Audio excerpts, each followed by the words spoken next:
really excited to welcome our next guest.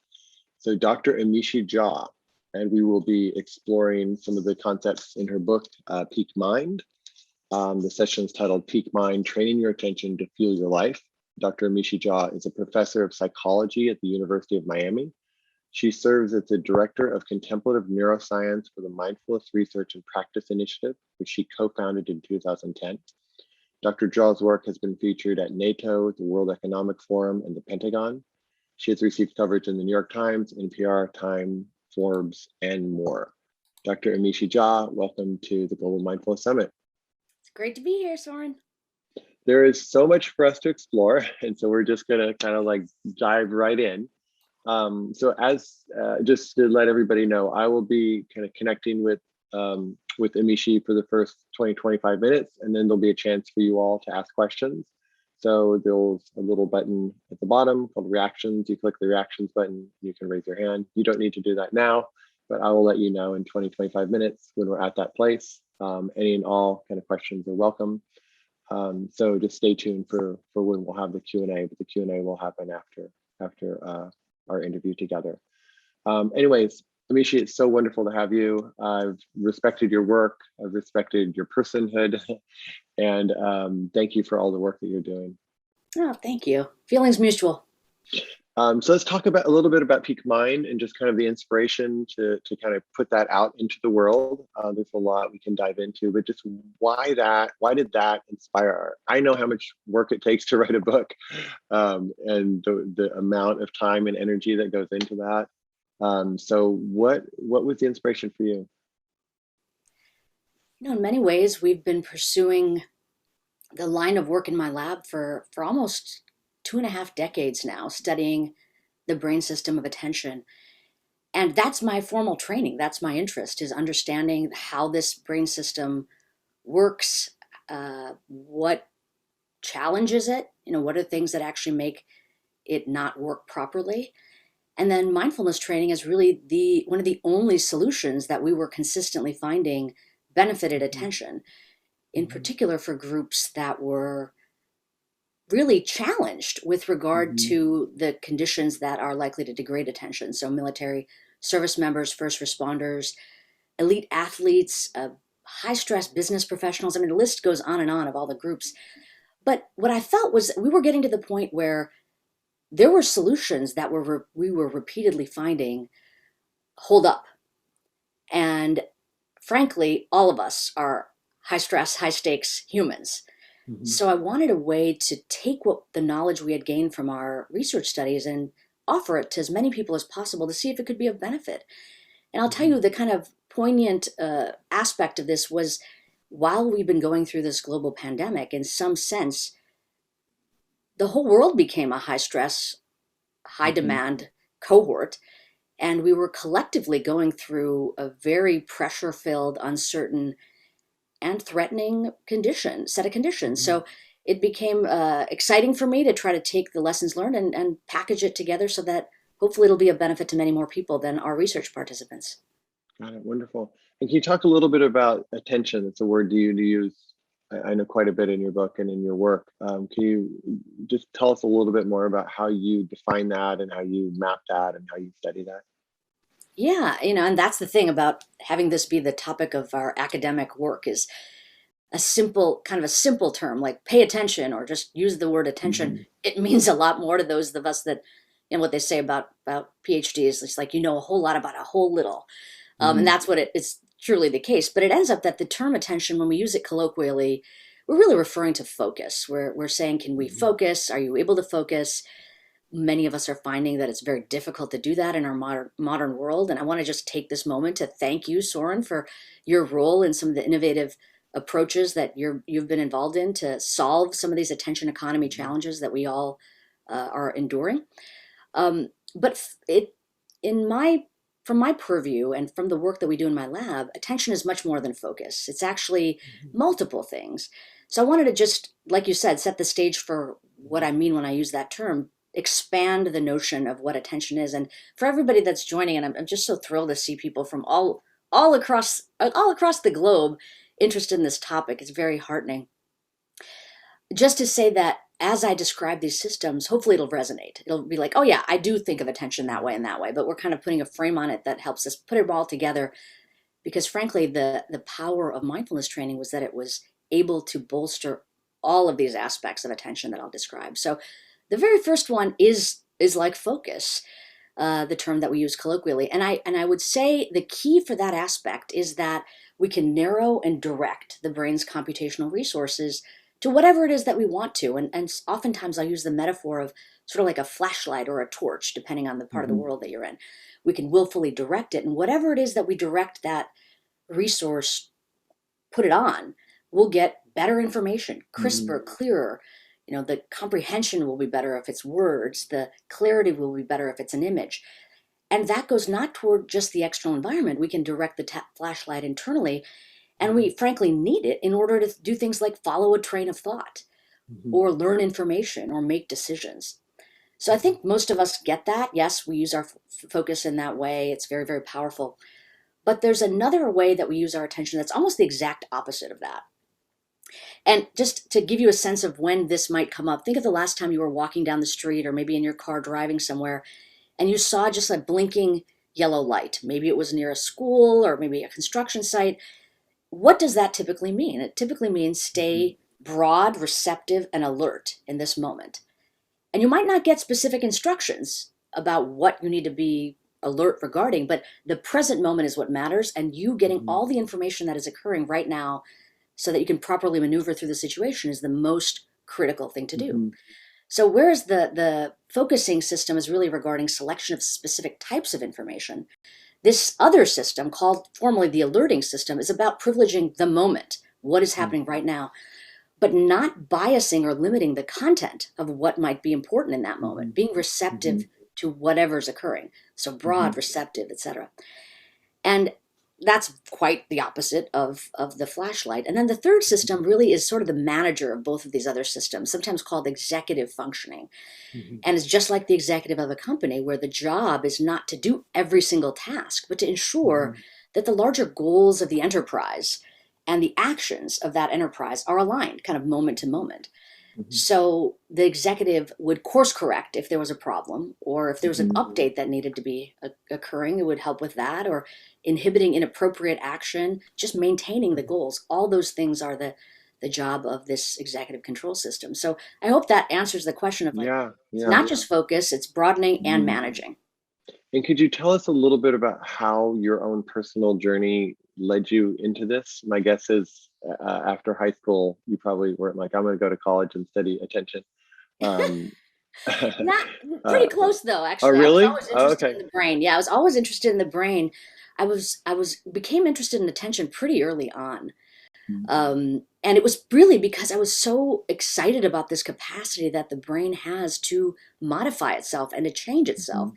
And it ends up that all of these three systems of attention that we talked about, they're really what we'd call modulators or biasing functions of the brain. So I was like, if you're going to look at the brain, might as well look at something that's going to have an impact throughout, Mhm. regardless of whatever particular function is happening. So attention, I was very excited about very early on. But then in terms of mindfulness, it didn't enter my own work till a little bit later, pretty early in my sort of professional life, having my own lab, but maybe even a decade into already studying these topics. And it really came because of my own crisis of attention. I was at a point in my own life. That time it was maybe 2 years into having my own lab, young kid, first time mom. My husband was in grad school, trying to do everything that Mhm. happens in life, and all of these demands sort of emerging all at once. Um, it made me feel like I lost control of my own attention. The flashlight was all over the place. I was in kind of hyper vigilant mode in the moment, and for sure executive functioning was not happening. I was definitely Mhm. not holding my goals in mind, etc. So I was on a personal search to figure out how I might improve my own attention. I scoured through the Mhm. literature trying to see, well, there must be an answer here. I mean, maybe I don't know it right now in my own lab, but there's got to be an answer. And I could find nothing. I really came up empty. And it was Mhm. both humbling and maddening. Like, why is it that there's no solutions for individuals to actually Mhm. be able to train their own attention? So Mhm. I became very curious myself. And then I actually ended up bringing the solutions and the questions into the lab. But this is where it's so fun to be flanked by the two speakers that you've got today, right? So John, my dear teacher, mentor, friend, and Richie Davidson. So Richie Davidson is actually a big part of my journey toward mindfulness, and maybe I'll just say a sentence or two about that because it is interesting how these things happen. So now, we got to rewind ourselves back to 2003 or something like that. And this is now before, of course, John had already begun MBSR, et cetera. It was not wildly, in fact, it was known not at all in the attention literature and in the cognitive neuroscience literature where I spent my kind of intellectual life. But Richie had come to the University of Pennsylvania to give a talk. And I remember, as an eminent affective neuroscientist, of course, I was very excited to see him. He was somebody I'd always looked up to in the field, but I didn't really know him that well. And he was not prominently known for his work on meditation yet. Those were very early days. So he gave this talk and he showed these images of the brain, and it was sort of the end of his talk. He had shown an image of a brain induced into a negative mood, where they essentially in the laboratory setting, this sounds kind of mean to do, but we do it all the time to understand the brain networks that are activated when we feel in a negative mood. So you have people remember their personal memories. You might play sad music. You really induce this. And then he had another image of a brain that was induced to be in a positive mood. And his point was essentially these two look quite different from each other. So our experience of these affective qualities, these mood qualities, really are different brain networks at play. But of course, when I saw that, I was thinking about myself, and I said at the back of the room, like this is the end of the seminar, I'm like, how do you get that brain to look like that brain? I was just wanting to have an answer. Maybe he knew. I mean, he knew a lot about affective neuroscience, and he just kind of yelled back, meditation. And I was almost like flabbergasted, like, what? Do you like kind of like a double take, like, what are you saying? It was so shocking to me. It was almost like, and I really remember thinking this, like, it's like if you went to a physics lecture and somebody started talking about astrology. Like, no, this is not the time and a place. But we ended up talking about it, and he actually encouraged me to look into it. He was telling me about the initial work done with monastics, and it really opened me up to the possibility that this is something we should look into. So to answer in a very long-winded way your question, Sure. it entered my own life because I started practicing, and then really a light bulb moment of, oh my goodness, I have all the tools in my own lab to rigorously pursue a serious study of this. And we kind of haven't looked back since. We pivoted in that direction and have gone on to continue doing that. Thank you for that. And I know there's a lot of studies that your lab has done, but I'm curious, could you maybe share a few of the more pertinent ones that you feel like maybe it's most relevant for our topic today in terms of what you're discovering in the lab and what you. Yeah. I think I'm a very fortunate now. We're at the point where there's a paper out recently of 55 years of research on mindfulness, where, of course, things like mindfulness-based stress reduction and mindfulness-based cognitive therapy are the gold standard solutions. And all the different kind of training modalities that have been inspired by those rigorously evaluated programs. So I'm very fortunate that I could lean on the kind of shoulder, stand on the shoulders of giants, if you will. But we had a specific set of things that we were interested in the lab, which was studying attention as the lens of how mindfulness training may impact brain function, but also studying it in very high demand, high stress groups. So military service members preparing for deployment, or like I said, firefighters, etc. And so one of the challenges became, how do you offer training to people when you want to engage them at moments when their attention is most likely to be fragile and vulnerable, and frankly, when they're probably the most time pressured they'll ever be. So even if it sounds like a great idea and you can convince them through just making the case of the prior evidence that this is a good thing to do, the answer is going to be no. I cannot engage in this longer program than the time I have. So a lot of the practical questions we've been asking, which they really are, they're practical questions about what is the minimum effective dose of amount of time that you can provide a formal program and daily practice so that you can see specifically from our research lens protection against vulnerabilities in attention. Because when you look at people over high stress circumstances, and by the way, that could be as undergrads going through the academic semester, attention gets worse. If you measure somebody at the beginning of the semester and the end, they're significantly worse at the end. I just wanted to see if we could protect against that. The goals were very sort of simple in some sense, though no other method was really finding success in doing things like that. in the vast cognitive neuroscience Hmm. literature. So that's what we've been pursuing is what are short form, accessible training programs? What do they need to have in them? And this is where I was very glad that I could lean on the expertise of people like John Hmm. Kabat-Zinn and Sharon Salzberg to say, our time is going to be limited. Even if I want to offer a longer program, I can't at this particular moment. What should absolutely be in there? Hmm. And so my colleague Scott Rogers and I have developed a series of studies, and my entire lab has been devoted to this, a program called mindfulness-based attention training, which is essentially our iterated solution to this short form training. And we're finding benefits. And many times when I describe this work, which is essentially that we don't see degradation, we see stability in Hmm. attention, people will say, yeah, but don't you want to do more than just see people not change over time? Well, first of all, not changing over time when it's for the worse is a very powerful thing. Hmm. And nobody's prevented from doing more. And what we find consistently is Hmm. the more people do, the more they benefit. So in some Yeah. sense, I think of it as like the couch to 5K version of mindfulness Hmm. training. Like, Hmm. let's get going. Let's see what we can initiate. And then hopefully people can take it from there to continue pursuing these practices in their lives. Yeah, and I know the book mentions 12 minutes. Is that your understanding of, at least if you're going to do anything, make sure it's 12 minutes in order to have some, or what's your learning in terms of course, the more Yeah. the more the better, right? The The more the more the better. better. But I really wanted to know what's the least amount you could do where you'd need to do in order Hmm. daily in order to see benefits. And this was just we didn't prescribe people different amounts of time. In fact, we told them to do 30 minutes initially. Nobody Hmm. did. Very few people did. So we wanted to get a realistic sense of what are people actually doing, and from those who benefit, what tends to be the profile. Yeah. And it was about 12 minutes a day that we saw over a 4 to 8 week interval that where we've started finding benefits. When people did less than that, they did not seem to consistently benefit.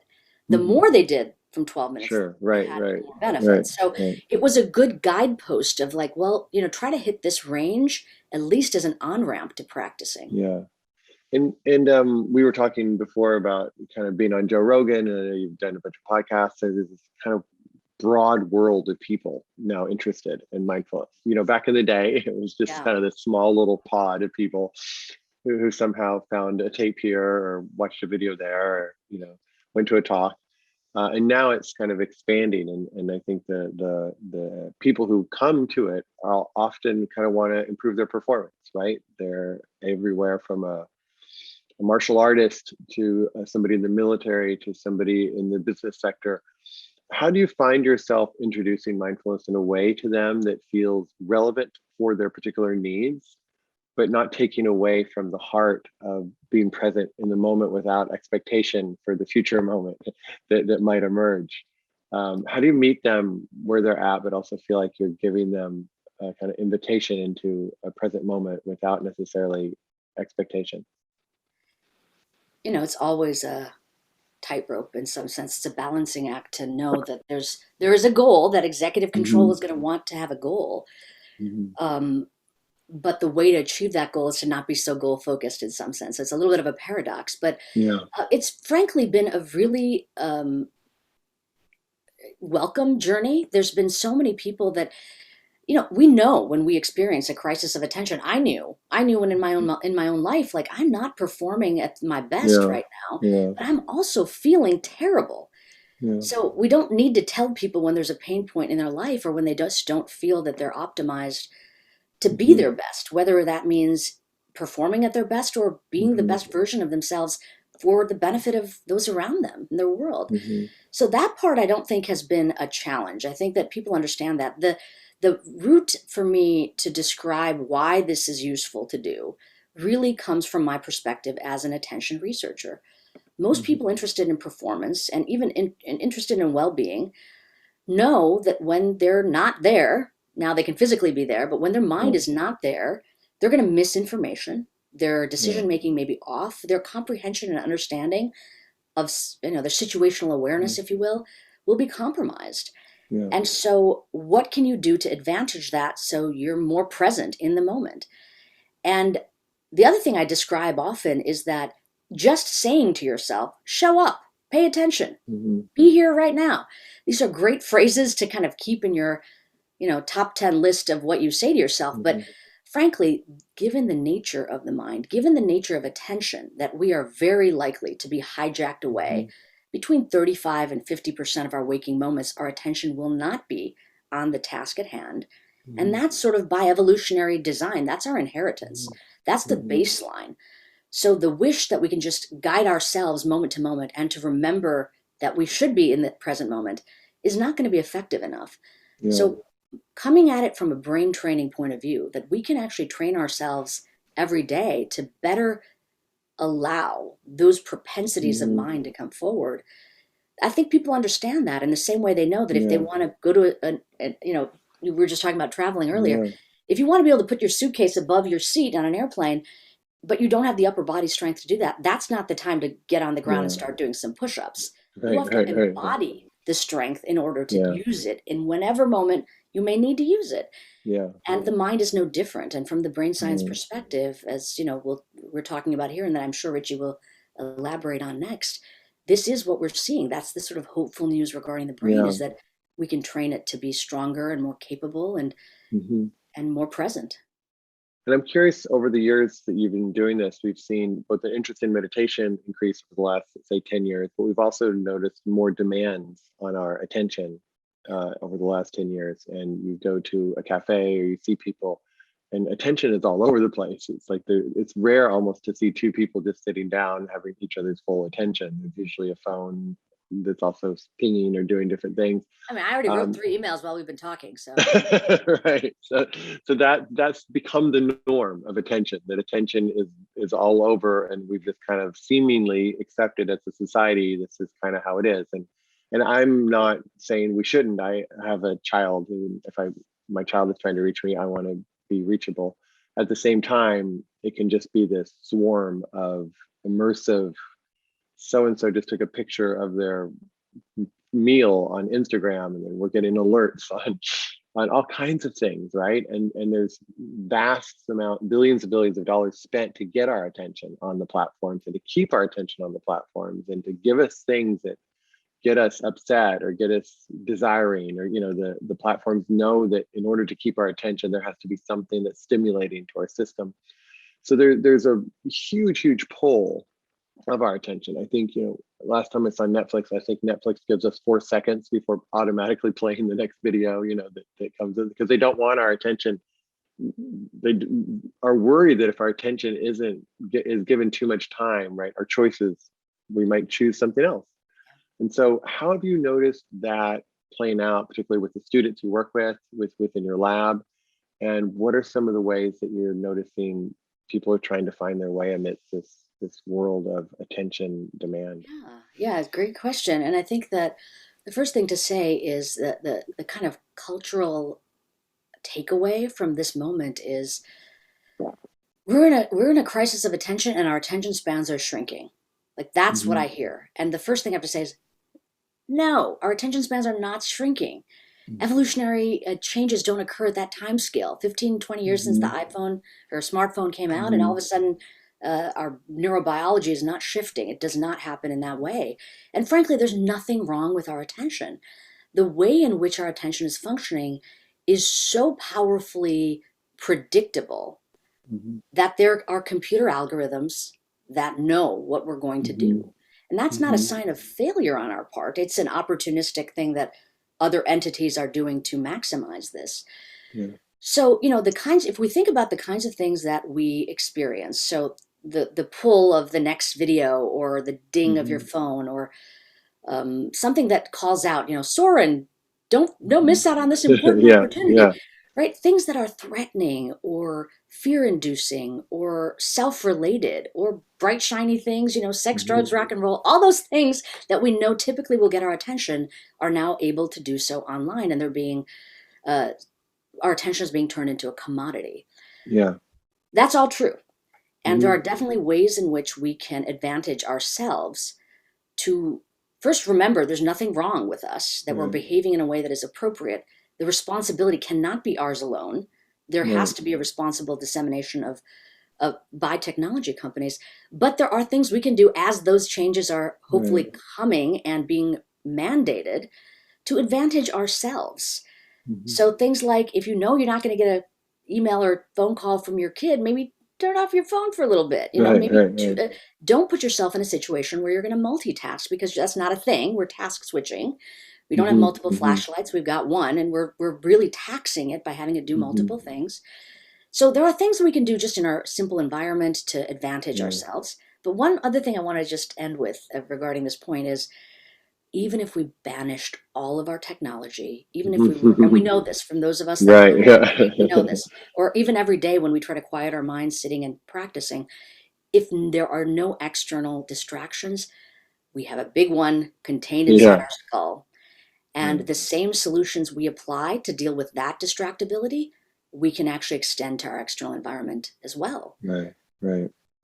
And with the kids, or I call them kids now that I get older, with the students, Yeah. is there a difference? And I know you also have a son, son's in college, is that right? Yeah. My son's in Mhm. college, my daughter's in Okay. high school. Yeah. So high school. So of that generation that you're in contact with, um, And do all you the find, undergrads I teach. So, yes. yeah. And let's say, and this is, I know that happens with parents a lot, where we're not getting the kid's attention because the kid's attention is somewhere where we don't want it to be, maybe on their phone or on Snapchat or whatever. How do you invite people into presence with you without it feeling like you're kind of controlling the kids, whether they're in your class or in your Yeah. home, to kind of like bring their attention elsewhere? Like Right. how do you dance Well, with here's that? the answer I tend to give, and it's the one that's like people groan the most, which is start with yourself. Start with Yeah, yourself. I mean, yeah. what is the struggle feeling like to you? And by the way, as Hmm. I've discussed with my own children, they're feeling the struggle. I mean, the kind of solutions Yeah. my own children have come up with that shock me. I'm like, can you go on Instagram and see blah blah blah? Oh no, I deleted Instagram. It's like Mhm. I'm like, what? Oh, it was distracting me too much. So they're coming up and playing around with solutions that I find empowering. Like I didn't even think I could do that because I need Mhm. it for various things. So start with yourself is the first thing. And I learned this really from my kids. I mean, there were times when my daughter was a little bit younger where she'd be like, "Hey, mommy, can I see your phone?" And she'd take Mhm. my phone and then she would literally walk to the other side of the room and put it down. Like, Mm. stop Mhm. it. Like, be Mhm. with me. And it was these external things that made me realize, like, if I want any change in them, just like Yeah. everything as a Yeah. parent, we know we've got to model it.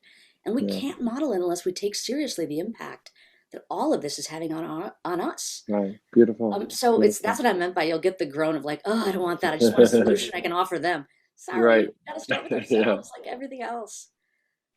Wonderful. So I know there's various hands up.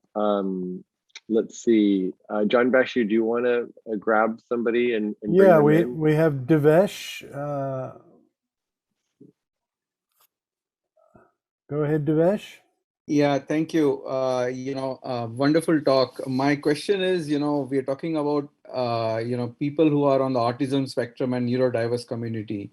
It's so challenging for them to lead a better quality of life. And only if they had good attention span, things would be different. Any suggestions, any tools which we can use? And again, coming back, is technology a friend in this situation or it's not a friend in this situation? Can you give your feedback? Thank you.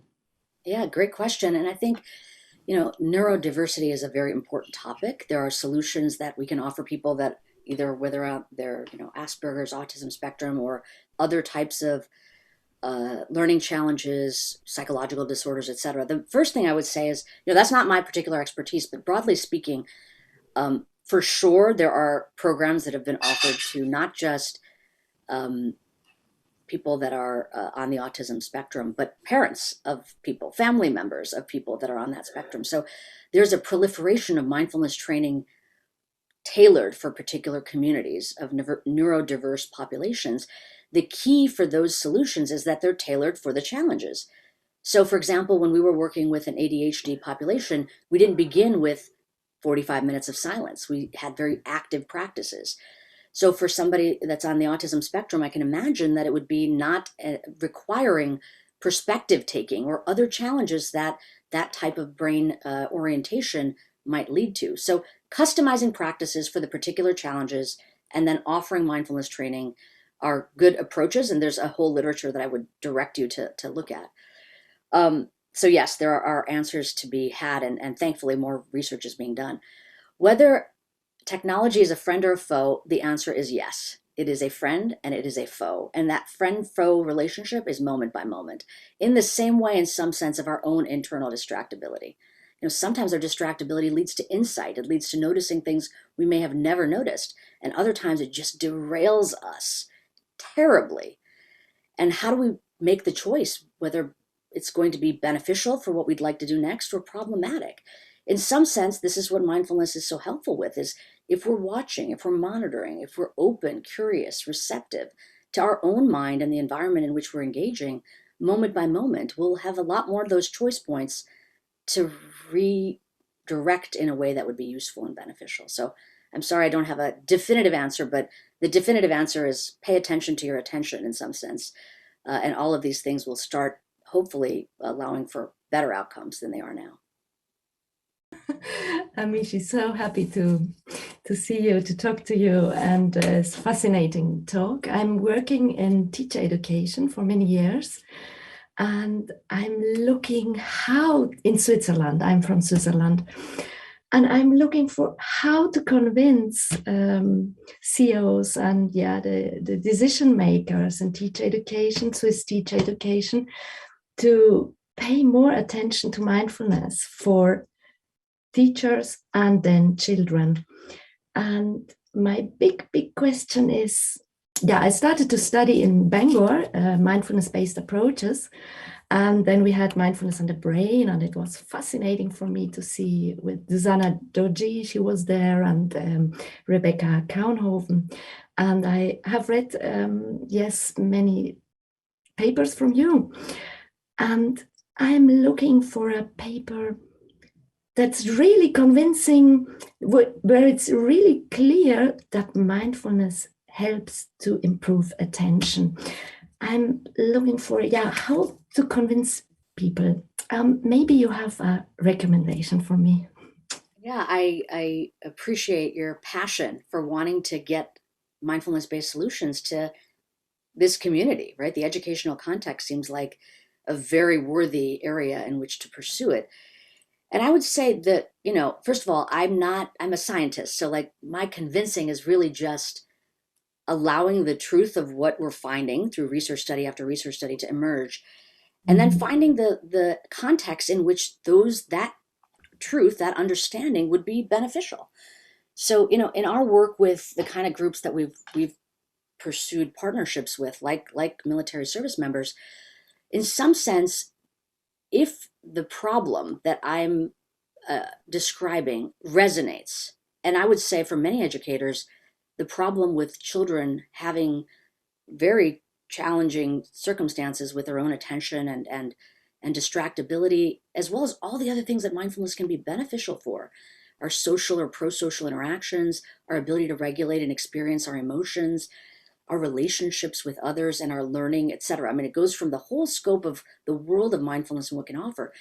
If the community of leaders that you're approaching understand the pain points, and then you can educate them regarding what is known, that mindfulness-based approaches are now not just one person's idea, but they're study after study. In fact, they're now meta-analyses of meta-analyses. The literature has proliferated, not something I could have said in 2003 when I looked at my own literature and saw nothing there. Now, even as it relates to attention, it's not just a study or two, it's hundreds of studies, and then those studies interrogated with very strong statistical tools to see how much of this is actually holding up.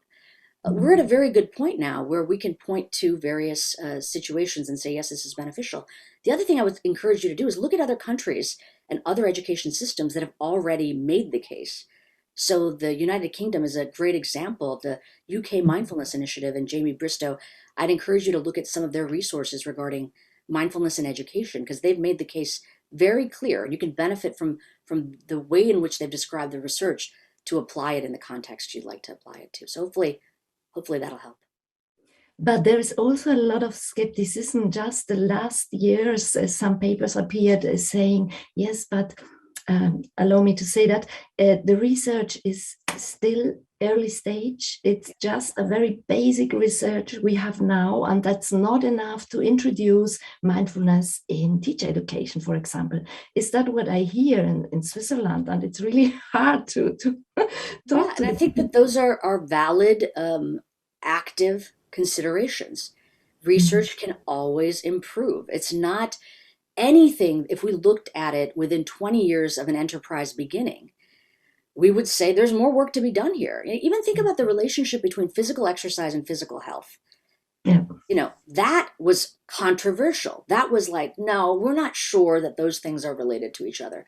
300,000 articles later, we can say for sure. And that's why if you go to the Surgeon General's website, the instructions on what you should do for your physical well-being will include physical exercise.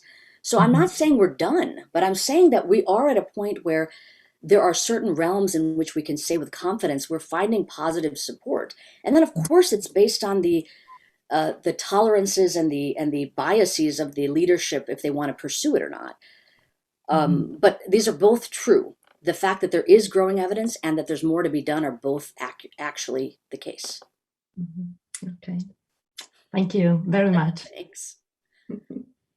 I'm happy to take another quick one if there's All right, time. we have Janice Snyder. Janice, unmute yourself, please. You're unmuted, Janice. Go ahead. All right, thank you. I'm in a cafe, so I'm going someplace quiet. My question is actually very pragmatic. It involves the type of meditation that was effective for 12 minutes. I'm coming on to session 8 of MBCT. Can you find him? On Sunday. And I'm just hoping to be able to pass this information on to the participants in my class. Right. So the program that we developed, mindfulness-based attention training, and this comes through a lot of iterations of attempts, benefits from the knowledge gained from MBCT in terms of core practices. So if you, and I can give you the shorthand version, but essentially if you pick up a copy of the book or even look at some of the online resources that we've got, you'll see mindfulness of breathing, body scan, open monitoring, loving kindness practice. Those are the core of the program that we offer. And then of course there's many variants. You could do mindful eating, mindful walking, pick whatever anchor you want.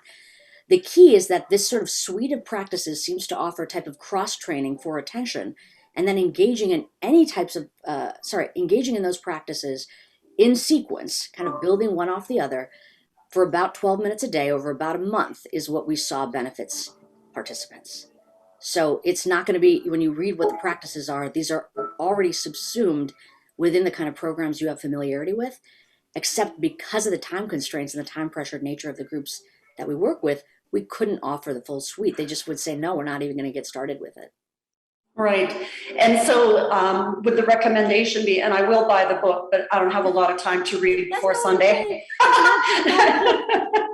That these are coming from the literature that already exists. Right, exactly. But in terms of it, is the recommendation to stick with one type of practice or just 12 minutes a day from the suite of practices that we offer in MBSR and MBCT? For example, so for example, in what we do with mindfulness-based attention training, and this will probably be the last thing I'll be able to say, is that we offer the focused attention practice throughout the entirety of the 4 weeks.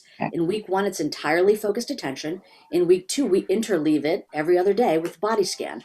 In week 3, we interleave it with open monitoring. In week 4, we interleave it with loving kindness practice. And then for the subsequent weeks, they can choose whichever practice they want to do for about the 12 to 15 minutes of daily homework. Okay. So, and we have not done a formal dismantling study where we've looked to see various types of practices. That has been done in the literature, so you can look there, but I'm just describing to you what we already. Right. So Tanya Singer's work on the dismantling part of it? Yeah, Tanya and many other researchers. Okay. All right. Thank you very much. Thank you. All right. I guess it's my time to leave. Thank you so much, Amishi. Wonderful. It's really great to hear your past, your experiences, the amazing insights in your book, Peak Mind, and for your continued research on attention.